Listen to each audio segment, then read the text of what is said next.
विक्रम मिस्री जो उनके तर्जुमान हैं, उन्होंने ये अनाउंसमेंट की है कि जी 5 PM onwards Indian time 5 PM onwards जो है वो हमारी तरफ से सीज फायर हो गया है। ऑफिशियली अनाउंस किया गया है कि जी अब हमारी तरफ से कोई फायरिंग नहीं होगी। और उन्होंने कहा है कि DGMOs जो है वो 12 मई को दोबारा जो है वो बात करेंगे। ये फॉर्मल अनाउंसमेंट जो हुई है वो बस इतनी अनाउंसमेंट हुई है कि 5 इंडियन टाइम के मुताबिक 5 PM के बाद जो है वो कोई फायरिंग नहीं की जाएगी। और क्या कहते हैं मंसूर, हमारे DGMO जो है इसके ऊपर मजीद तफसील बात जो है 12 मई को करेंगे। के लिए उन्होंने इतना बड़ा ड्रामा क्रिएट किया, जो पहलगाम का वाकया बनाया खुद से मन घड़त, और बिहार इलेक्शन के लिए हम जानते हैं कि उसके लिए ये ड्रामा क्रिएट किया। अब मोदी कैसे मुंह दिखाएंगे अपनी आवाम को?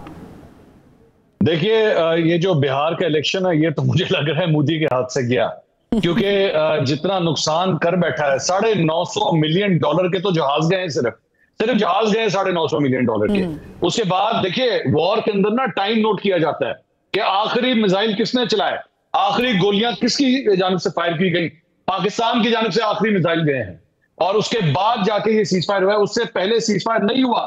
पाकिस्तान को बहुत दफा कहा गया, मैं पिछले 24 घंटे से मुख्तलिफ आपके साथ कोट कर सकता हूं। इंग्लैंड के जो फॉरेन सेक्रेटरी हैं उन्होंने बीच में कांटेक्ट किया, सऊदीज ने कांटेक्ट किया, ईरानियंस ने किया, अमेरिकन ने किया। पाकिस्तान का एक ही जवाब था कि बदला तो जरूर लेना है, हर सूरत जवाब देना है, ईंट का जवाब पत्थर से देंगे, कहानी उसके बाद खत्म होगी। तो यही कहा गया था। DGISPR ने भी अपनी प्रेस कॉन्फ्रेंस में ये कहा था, जंग आपने शुरू की है, अटैक्स आपने किए हैं, आखिरी थप्पड़ हमारी तरफ से होगा। पाकिस्तान ने आखिरी थप्पड़ मारा है, आज दिन भर की बमबारी उन्होंने बर्दाश्त की है, और उसके बाद तरले किए कि जाके खत्म कर दीजिए। आप मुझे बताइए, नुकसान उठा के देख लीजिए, क्या पाकिस्तान का कोई एक जहाज गिरा? क्या पाकिस्तान की किसी एक मिलिट्री इंस्टॉलेशन को नुकसान पहुंचा? नहीं। वहां पे वो टीन के डब्बे इकट्ठे कर रहे हैं, सारा एक एक करके सारा माल जो है वो इकट्ठा कर रहे हैं, और एंड ऑफ द डे बैठ के कैलकुलेट करेंगे वहां पे कि जनाब ये अभी तक जो मंसूर, अभी तक जो राइटर्स इस पर लिख रहा है, $83 बिलियन का नुकसान हो चुका है अभी तक भारत को। देखिए, $83 बिलियन जो है ना, वो सिर्फ in terms of financial calculation है। इमेज का नुकसान है, इमेज का नुकसान कितना बड़ा है आप ये देखिए। इनके फ्रंट खुल गए हैं सारे, इनके सारे फ्रंट्स जो हैं वो चाइनीज की तरफ से, बांग्लादेशीज की तरफ से, पाकिस्तानीज की तरफ से। मैं आपको अभी से बता देता हूं, आप देखिएगा बांग्लादेश के अंदर चाइनीज इन्फ्लुएंस अब बढ़ जाएगा। जब वो ये देखेंगे कि जनाब चाइनीज टेक्नोलॉजी इतनी एडवांस है, ये तो इंडिया का सत्यानाश करके रख देती है, वहां पे भी डिफेंस कॉन्ट्रैक्ट सब आप देखेंगे। तो इंडिया को अब इस वक्त मुसीबत पड़ जाएगी कि आगे हमने अपना दिफा किस तरह करना है। मंसूर, आप इसमें कुछ ऐड करना चाह रहे हैं? This is a military. मैं खबर शेयर करना चाह रहा हूं। जी जरूर। मैं आपको बता रहा था कि इंडिया के अंदर मिनिस्ट्री ऑफ एक्सटर्नल अफेयर्स की जानिब से प्रेस कॉन्फ्रेंस हो रही थी, वहां पे वो आए हैं, उन्होंने सिर्फ 3 जुमले बोले हैं। I am just trying to check कि उन्होंने क्या कहा है। And no questions taken, no questions taken. बनते नहीं है अभी। आज सुबह भी उन्होंने कैंसिल की थी अपनी। बिल्कुल उनमें हिम्मत भी नहीं है मेरा ख्याल इन सवालों के जवाब देने की। अब चेहरे लटके में हैं, हवाइयां उड़ी हुई हैं, अपने जर्नलिस्ट के जवाब नहीं दे पा रहे। पाकिस्तान में DGISPR ने कल प्रेस कॉन्फ्रेंस की थी, इंटरनेशनल मीडिया सामने बैठा था, उन्होंने तमाम क्वेश्चंस किए, यहाँ पे अपने जर्नलिस्ट को जवाब नहीं दे पाए। मैं सोशल मीडिया के ऊपर देख रहा हूँ, लोग लान तान कर रहे हैं, उनके अपने लोग कह रहे हैं कि ये क्या तरीका था भाई, आपने सीज फायर किया है, स्टार्ट आपने कर दिया है, कुछ जवाब तो दो, ये किया क्या तुम लोगों ने? And this is so shocking for them कि they could not even answer one question, no questions taken, no question. वो ना वो दोनों जवाब, इससे बड़ी क्या शर्मिंदगी होगी? वो लेफ्ट और राइट जो पहले बीबियों के साथ बैठ के पूरी हुई थी, वो भी गायब है। वो बड़ी जिस तरह मंसूर अभी जनरल साहब कह रहे हैं कि war is not over yet, Modi के होते हुए खास तौर पर, तो अब भी हमें अपने दुश्मन से मोहतात तो रहना ही होगा, हर वक्त तैयार तो रहना ही होगा। जी हाँ, बिल्कुल। और देखिए, आई एम सॉरी, हो सकता है मेरी बात को जो है थोड़ा सा लोग जरा नेगेटिवली लें, लेकिन मैं जरूरी है, हकायक बताना जरूरी है। सीज फायर्स होते हैं, सीज फायर्स वायलेट भी हो जाते हैं, ये भी होता है दुनिया के अंदर। माजी में हमने देखा है कि सीज फायर प्लान अनाउंस करने के बाद उनको वायलेट भी किया जाता है, और जिस किस्म का दुश्मन आपके साइड पे बैठा हुआ है, जो अपने पॉलिटिकल फायदे की खातिर बेसिकली सारी हरकतें कर रहा है, तो वो ये घटिया हरकत कर सकता है। तो हमें बहुत चौकन्ना होने की जरूरत है। एक दूसरा पॉइंट जो अभी जनरल साहब थोड़ी सी बात कर रहे थे, हमें पाकिस्तान को चाइना के साथ जो अपना रिलेशनशिप है उसको अब एक डिफरेंट प्लेटफॉर्म पे ले जाना पड़ेगा, क्योंकि आज आप ये जो सर उठा रहे हैं, जो आपने ये विक्ट्री क्लेम की है, इसमें चाइनीज इन्फ्लुएंस बहुत था, चाहे वो उनके जहाजों के हवाले से हो, चाहे उनके मिसाइल्स के हवाले से हो।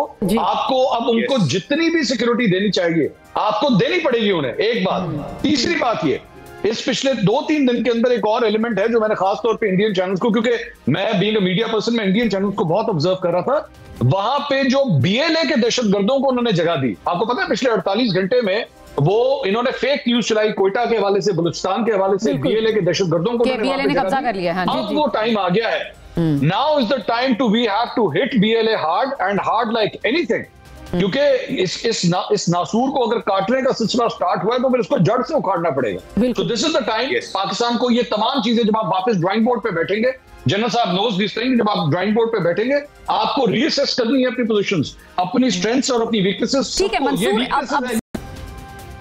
आसफा साहब देखिए, मैं तो ये इसको इस तरह देखता हूँ कि जाहिर बात है जब पोस्ट वॉर एक सिचुएशन आएगी तो ये जितने दिन गुजरे हैं 22 अप्रैल से लेकर आज तक का, एक एक दिन को एनालाइज करने की जरूरत है। सियासी तौर पे, सहाफती तौर पे, अस्करी तौर पे हमारी पोजीशंस क्या रही हैं, किसने क्या बयान दिया, किसने क्या बोला। ऐसे मौके पे जब सबको इकट्ठा करने की जरूरत थी, सबको एक जगह पे होने की जरूरत थी, वो कौन से अफराद थे जिन्होंने एक्चुअली नेशनल नैरेटिव को नुकसान पहुंचाने की कोशिश की, डिवाइड करने की कोशिश की, सबको लाइन में खड़ा करने की जरूरत है। सबको इसी तरह असेस करने की जो है मेरे ख्याल में जरूरत है। तो इसको जब तक आप नहीं करेंगे, आप अपना नेशनल कोर्स जो है वो उसको ठीक नहीं कर सकते। ये मत समझिएगा कि जो है वो तो जो इमीडिएट स्टेप्स लेने वाले मंसूर, आप कह रहे हैं कि उसमें सबसे पहले अकाउंटेबिलिटी है। बिल्कुल, मैं इस वक्त किसी का नाम नहीं लेना चाहता क्योंकि खुशी का मौका है, फ्रैंकली स्पीकिंग मैं किसी का नाम नहीं लूंगा, लेकिन चंद ऐसे नासिर थे जिन्होंने जो है वो इस सारी चीज पे फौज के ऊपर डाउट किया, हमारे जवानों के ऊपर डाउट किया, इनके ऊपर उनका तमस्कर उड़ाने की कोशिश की गई, उनके दुश्मन के नैरेटिव को बढ़ावा दिया। बिल्कुल, लेकिन यूनिटी सब पर भारी रही, जैसे कि प्राइम मिनिस्टर के रोल के बारे में बात की जा रही थी।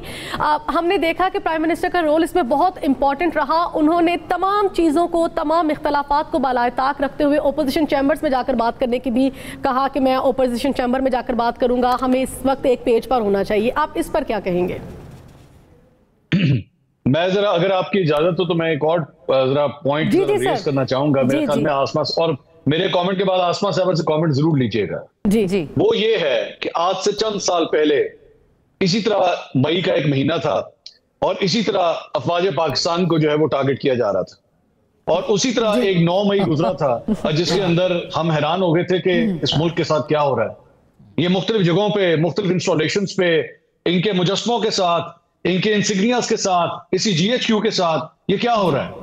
लेकिन अब देखिए, एक 9 मई अगर गुजरा है तो आज एक 10 मई भी इस मुल्क को, 10 मई आज वो अगर 9 मई हुआ है तो इसी 10 मई को आज आप खुशियां मना जाएगा। ये हमारी फौज की जीत है। आज आप मिठाइयां बांट रहे हैं, आज आप उसी फौज के ऊपर जो है वो फख्र कर रहे हैं, उसकी तरफ देख रहे हैं कि जिसके मुजस्मे गिराए जा रहे थे। बिल्कुल ठीक है, आप बनाइए उन्हीं मुजस्मों को जाके, अगर 9 को वो हरकतें की थी, आज 10 को जाके सलूट कीजिए उन्हीं मुजस्मों को जाके कि तुम लोगों की वजह से आज पाकिस्तान है, तुम्हारे सपूतों की वजह से। मैं एक सवाल करना चाहूंगा आसमा साहबा, एक माँ है, मैं एक बाप हूं, एटलीस्ट मुझे काटियागा नहीं क्योंकि ये बात मैं अगली जो है मैं दिल से करने लगा हूं। इस सारी चीज के दौरान जब मुख्तलिफ शहरों के अंदर ये बातें हो रही थी कि जनाब धमाके हो रहे हैं, फलां जगह पे धमाका सुना गया है, यहाँ पे धमाका सुना गया है, मैसेजेस आ रहे थे किसी को गाँव से, किसी को, मेरा अपना बेटा, एक बेटा मेरे पास, मेरे शहर में भी नहीं है, वो कराची में है, और मैं बार बार परेशान था कि मैं कुछ नहीं कर सकता, मैं उससे दूर हूं, मैं कुछ नहीं कर सकता। हमारे यहाँ पे अपने घरों में जो छोटे बच्चे थे, हम उनको गले लगा रहे थे, हम उनको बार बार कहते थे कि बेटा इधर आके मेरे पास बैठो, खुदा ना खास्ता कोई ऐसी बात ना हो जाए, ऐसा कुछ हो ना जाए। आए जरा 1 मिनट के लिए उन माँ बाप के बारे में सोचिए जरा, जिनके सपूत इस वक्त बॉर्डर के ऊपर खड़े हैं, इस वक्त भी खड़े हैं उन तोपों के साथ, उनको पता है सामने से फायरिंग हो रही है, सामने से दुश्मन फायरिंग कर रहा है। उन पायलट्स के बारे में सोचिए, उनके पेरेंट्स के बारे में क्या सोच रहे होंगे वो, जिनके बच्चे इन जहाजों के अंदर सफर कर रहे थे, जानते हुए कि दूसरी साइड से मिसाइल भी आ रहे हैं, दूसरी साइड से